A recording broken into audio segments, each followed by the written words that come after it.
Hej, jag heter Henrik Jönsson. I veckan godkände Vänsterpartiet regeringssamarbetet mellan Socialdemokraterna, Miljöpartiet, Centern och de självbetitlade Liberalerna. Resultatet blir att Stefan Löfvens samarbetsregering efter 131 dagars förhandling fortsätter ungefär som innan. Med avstamp i detta vill jag idag diskutera vad som är möjligt och vad som är önskvärt politiskt beteende i en representativ demokrati. Om du uppskattar mina videos hjälper du mig att fortsätta göra dem genom att donera en slant via något av betalsätten här till vänster. Varje krona är betydelsefull och denna kanal hade inte varit möjlig utan ert fortsatt generösa stöd. Glöm inte heller att klicka på prenumerera-knappen här nedanför och kryssa även i klockikonen så att du får en notis varje gång jag släpper en ny video. Centern och Liberalerna menar sig ha vunnit en jordskredsseger och att Socialdemokraterna hädanefter kommer att driva nyliberal högerpolitik. Vänstern menar å sin sida att man äntligen fått mandat att stoppa Socialdemokraterna från att driva högerpolitik. Socialdemokraterna själva menar sig ta ansvar för Sverige och har lovat allt till alla. Miljöpartiet är likt Ringo Starr mest glada över att fortfarande få vara med. I'm just happy to be here. Är det här realistiskt? Vad blir konsekvenserna? Och hur förvaltar man egentligen den svårköpta valuta vi kallar förtroende? Idag diskuterar jag regeringsmissbildningen och missförtroende. Häng med!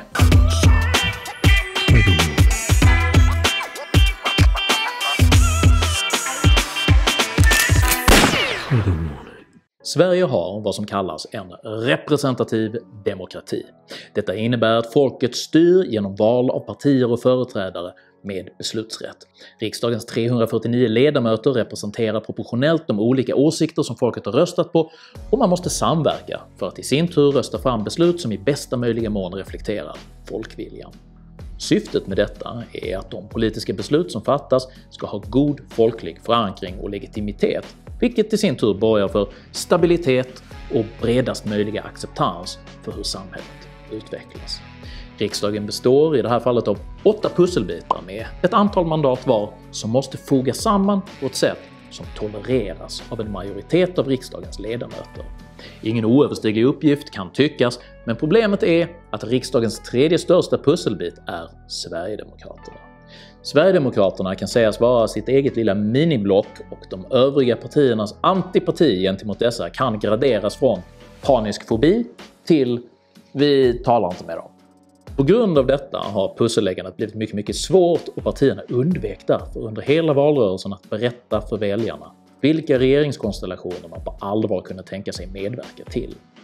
Man hoppades istället att pusselbitarnas fördelning genom tur skulle utfalla på ett sätt som gjorde att man inte behövde fatta några besvärliga beslut.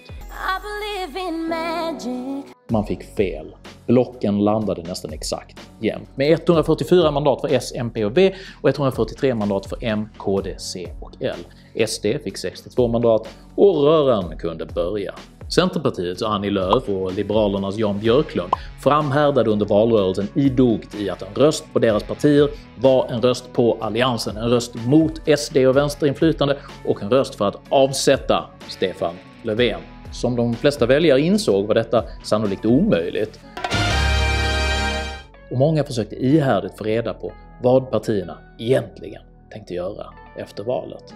Är en röst på C en röst på alliansen eller finns det risk att det är en röst på Löfven? Det är en röst på C och en alliansregering. I vilket block hamnar en röst på Centern? Hos alliansen med ny statsminister. En röst på C förefaller bli en röst på MP och S. Där har du fel. Det är en röst på C och en alliansregering. Är C beredda att ge stöd för ännu en S-regering? Nej, vi vill byta ut Stefan Löfven och bilda en alliansregering. Alla som vill ha en alliansregering behöver rösta på C, L, KD eller en röst på C. En röst för en alliansregering och ett nytt ledarskap för Sverige. En röst på C. En röst på en alliansregering. Jag säger nej till S.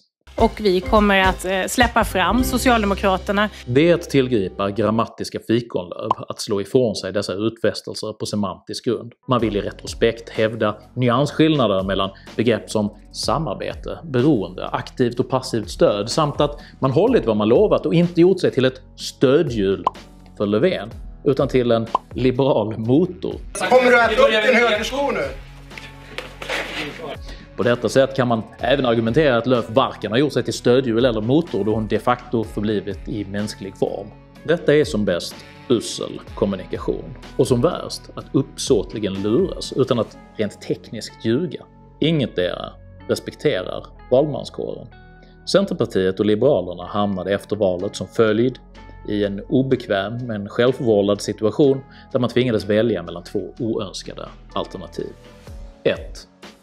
Att representera den 60-procentiga högerväljaropinionen och ändå bilda en borgerlig regering med passivt stöd av Sverigedemokraterna, vilket man sagt sig aldrig vilja göra.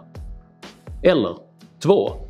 Att stötta en socialistisk regering, vilket man också bedyrat sig aldrig vilja göra. Att inte tydligt och i god tid vara öppen och hederlig med vad man kan tänka sig göra skapar konflikt och demokratisk misstro.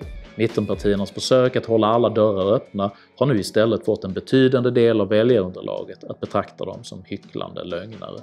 Det överordnade politiska målet för C och L får sägas vara fortsatt isolation av Sverigedemokraterna i riksdagen. Detta är den fråga man profilerat sig på. Detta är den fråga man låtit överskugga all annan politik. Detta är den fråga som till slut var viktigare än allting annat. Socialliberala journalister producerade under valrörelsen spaltkilometer av apokalyptisk prosa som underströk att den som så mycket som sneglade på den sverigedemokratiska riksdagsmedusan omedelbart skulle förvandlas till en nazistisk stenstod och därigenom döma hela universum till evig fördömelse i Dantes 9:e helveteskrets, kedjad i gudsförrädarnas perpetuellt förnedrande tortyr tillsammans med Judas, Brutus och Cassius. Detta allt medan Lucifer och Jimmy Åkesson mysfnissande tilläts tumma på den skattesubventionerade halalkosten i Heraldiska föreningens lunchkantina. Man kan tycka vad man vill om denna alarmistiska skog av animerat viftande journalistarmar och dess partipolitiska konsekvenser, men mycket tyder på att SD-isolation som överordnat partipolitiskt existensberättigande intresserar allt färre väljare. För COL var dock denna regeringsbildningens tärning sedan länge kastad och man tvingades i ljuset av valresultatet framföra en utdragen och för alla parter plågsam mimföreställning som för gallerierna flärdfullt gestaltade hur man med alla till buds stående medel försökte bryta sig ur en fiktiv men allt mer krympande glaskub. Först medverkade man till att fälla Löfven. Sen medverkade man till att fälla Kristersson. Sen försökte man själv koka soppa på en miljöpartistisk spik. Sen gick man till de socialdemokrater man nyss fällt. Sen gav man upp och tog julledigt. Och över hela spektaklet hängde Annie Lööfs högra Damokles-sko i en påse LO-subventionerad flintasteksmarinad, ödesmättat dinglande. Efter 4 misslyckade nomineringsförsök utlyses enligt regeringsformen nyval. Väl medvetna om hur den dilettansens mazurka som C och L under allt mer desperat förnedrande former i offentligheten dansat hela hösten hade påverkat deras väljarstöd, lyssnade man extra noga när Löfven kom tillbaks med ett erbjudande man inte kunde tacka nej till. Man kunde alltså inte tacka nej för att innehållet var speciellt bra utan för att risken för att det blev nyval som i ljuset av partiernas ovärdiga hattande riskerade att utplåna L och decimera C började komma allt för nära. För att kunna försvara att man gick emot alla sina löften om att aldrig släppa fram socialister var man tvungen att presentera uppgörelsen som en game changer. Någonting så stort att själva världen skälvde, så att både moral och tidigare utfästelser genom ett trollslag blev irrelevanta och omoderna. I ljuset av hur en normal avtalsrätt brukar fungera var det explosiva dokument man upphöll som det största sedan Moses nedbragte 10 Guds bud från Sinai berg Woe unto thee, O Israel! En påtaglig Kina-puff. Ett utkast till en överenskommelse var genom en serie liberala centerpartistiska hjärtefrågor garanterades utredningar. Den som kan sin politik är väl medveten om att en utredning i allmänhet på inget sätt är samma sak som ett politiskt beslut och att socialdemokratin i synnerhet använder utredningar för att begrava oönskade förslag på en slags utredningarnas kyrkogård. För att visa att man verkligen kavlat upp ärmarna underströk mittenpartierna också att man dessutom bundit Löfven till tuffa tidsramar för införandet av utkastets libertarianska eldorado. Annars skulle man fälla honom, minsann. Mittenpartiernas partistbrigader utrustades med nogsamt formulerade copy-paste-dokument att trycka ut i sina kanaler på sociala medier. Och för att konstruera ytterligare värn ansträngde man sig för att utmåla alla andra regeringslösningar som illiberala, fascistiskt lutande plan med slutdestination i det brinnande Gehenna. Man hade tagit ansvar för Sverige i en svår tid. Musikalen var redo för premiär. Ensemblen stod uppställd, allt ljus på scen, ridån redo att gå upp.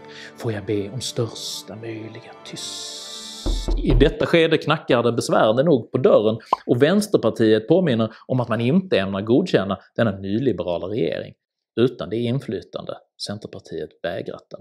Försöket att utestänga vänstern från politiskt inflytande är ett fullständigt fiasko. Talman Andreas Norlén tilldelade med en allt mer grånande Floby-frisyr. Proper suction is the key to getting great-looking haircuts with no cleanup. Musikalen ytterligare 48 timmar att repa in ett par extra tårdrypande sidonummer. Och för att ge Löfven utrymme att skriva en hemlig lapp som förklarade att den gula strålen man över den kommande mandatperioden ämnade rikta i Sjöstedts ansikte faktiskt var en hälsobringande multivitaminjuice och ingenting annat. Alla var nöjda med sina papper. Ett för samarbetsregeringen karaktäristiskt osammanhängande mischmasch av olika inkompatibla önskningar som kom att kallas januariöverenskommelsen. Jöken. Jöken lät Socialdemokraterna behålla makten. Jöken lät MP överleva länge nog för att eventuellt hinna förbjuda mopeder också. Jöken gav de före detta mittenpartierna de socialdemokratiska nycklarna till nyliberalismens Shangri-La. Jöken lät äntligen Vänsterpartiet få sätta stopp för högerpolitik. Äntligen hade allt blivit bra. Tyckte du om samarbetsregeringen? Då kommer du att älska Jökboet. En all-singing, all-dancing, förvecklingskomisk musikal i 4 deppiga akter på riksturné. Coming soon till en verklighet nära dig. Skämt åsido så är det värre för en helt annan grupp, nämligen väljarna. Alltså de personer som av olika anledningar valt att lägga sina representativa röster på gökungarna som nu trängs i detta näste. De som röstat på Vänsterpartiet kände sig överkörda och svikna. Här hade man gått och röstat för socialism och solidaritet och så fick man 34 nyliberala utredningar i knät. De socialdemokratiska väljarna kände sig överkörda och svikna. Här hade man röstat mot vinster i välfärden och för ett starkare fackligt inflytande och istället fått önskemål om arbetsmarknadsreformer och skattesänkningar slängda i ansiktet. De centerpartistiska och liberala väljarna kände sig överkörda och svikna. Man hade ju frågat så många gånger om man kunde lita på att mittenpartierna skulle säga nej till Löfven och driva fram en alliansregering. De moderata och kristdemokratiska väljarna kände sig överkörda och svikna. Här hade man litat på att alliansen trots allt skulle hålla samman och kunna bedriva borgerlig politik. De sverigedemokratiska väljarna kände sig överkörda och svikna. De övriga partierna hade ännu en gång gjort det till sitt främsta mål att hålla deras väljare utan möjlighet att delta i det demokratiska arbetet. Miljöpartisterna kände att det var dags att börja kolla hur man kunde förbjuda mopeder. Man kan stöta och blöta olika förhoppningar om vilken politik Jökboet rent praktiskt kommer att kunna bedriva. Kanske ger Vänsterpartiet sitt stöd till uppbyggandet av Centerns nyliberala Camelot. Camelot. It's only a model. Kanske tar COL stöd av Sverigedemokraterna för att fälla regeringen om skatten inte sänks som lovat. Kanske går LO med på att reformera arbetsrätten och kanske lyckas någon till och med behålla jämställdhetsmyndigheten. Ingen vet om vi fått en muntergök eller en dystergök till regering, eller vilken politik alla dessa knäppgökar kan tänkas driva i ett kommunistmarknadsliberalt socialgrönt experimentellt samarbete. Bortom sakpolitik och smart trixande med hemliga avtal, talmansrundor med kaffegökar och blocköverskridande uppgörelser, avgörelser och nedgörelser ligger en betydligt ömtåligare och mycket viktigare fråga. Det handlar om det folkliga förtroendet för det demokratiska systemet. Tilliten till att den representativa demokratin är just representativ, transparent, gör skillnad och att vi tillåts gilla och tolerera olika. Bara för att det går att konstruera olika typer av smarta parlamentariska lösningar för att undvika en representation man finner misshaglig är det inte önskvärt att bete sig på detta sättet. För demokratin vilar just på ett outtalat förtroende, att institutionens syfte respekteras. Bara för att det går att jailbreaka en iPhone och installera mjukvara i den som ligger utanför operativsystemets ursprungliga syfte är det inte säkert att telefonen kommer att fortsätta fungera som det var tänkt om man fortsätter köra med den på detta sätt. Hur länge kan man stå med gaspedalen pressad i mattan och köra de demokratiska institutionerna på tomgång innan motorn till slut skär samman och bluffen synas? Ni är ju inte på väg någonstans. Det är bara motorljud, avgaser och slöseri med bensin. Det spelar ingen roll vad folk röstar, om ingen är beredd att respektera den önskade riktningen och köra den här kärran någonstans. Vad ska man rösta på om man är vänsterpartist? När vänstern godkänner marknadsliberala regeringar? Vem ska man rösta på om man är liberal? Och liberalerna samtidigt vädjar till Vänsterpartiet att inte släppa fram en högerregering. Den djupt bristande respekt man visar de demokratiska institutionerna ursäktas inte av att man anser sig ha det allmännas bästa för ögonen, för det är bara en åsikt, det är inte demokratisk representation. Opinionsinstitutet Novus visar att 70% av den svenska valmanskåren efter valet 2018 har minskat eller kraftigt minskat förtroende för politiker i allmänhet. Och för allt tal om samhällets tilltagande populism och polarisering och hur man bäst värjer, stävjar och hindrar denna destruktiva utveckling, så bär det politiska spelet självt med dess trixande, joxande, fixande för att ersätta en oönskad representation med en egenmäktig aristokrati som regerar på edikt och avtal den största skulden. Denna arrogant vårdslösa hantering tar bräckliga förtroendeinstitutioner för givna. Och det är ett skrämmande prospekt att behöva ställa frågan om Sveriges demokratiska institutioner i sin nuvarande form ens kommer att överleva de omställningar som av nödvändighet står för dörren, om vi tycker att detta lilla gupp på vägen är så svårt och oöverstigligt. Det vilar en ödesmättad stämning av endgame över hela denna process. Detta är den sista gången man lyckas försvara en politisk och ideologisk världsbild vars bäst före-datum sedan länge har passerats. Och detta har skett till omätbar kostnad i form av politiskt förtroendekapital. Många partier kommer aldrig att hämta sig, men man höll riksdagens tredje största parti nominellt utan inflytande. En allra sista gång. Jag vill nu mana till lugn och respektfull kritik. Om vi vill företräda en bättre demokrati gör vi detta genom att varsamt fånga upp skärvorna när den nu föreslagna konstruktionen oundvikligen rämnar under sin egen vikt, så att vi utan bitterhet åter kan sätta samman bitarna och konstruera en bättre, ärligare och mer transparent digitaliserad demokratisk process. Tycker du att folklig tillit och representation är bättre demokratiska mekanismer än edikt och avtal? Sprid, dela, prenumerera på min YouTube-kanal. Känner du dig sviken eller har minskat förtroende för den existerande partipolitiken? Du är garanterat inte ensam. Skriv gärna en kommentar och berätta om dina upplevelser. Jag uppskattar all respektfull kommunikation. Jag heter Henrik Jönsson och jag är djupt skeptisk till JÖK-boet. Tack för mig och tack för att ni har lyssnat.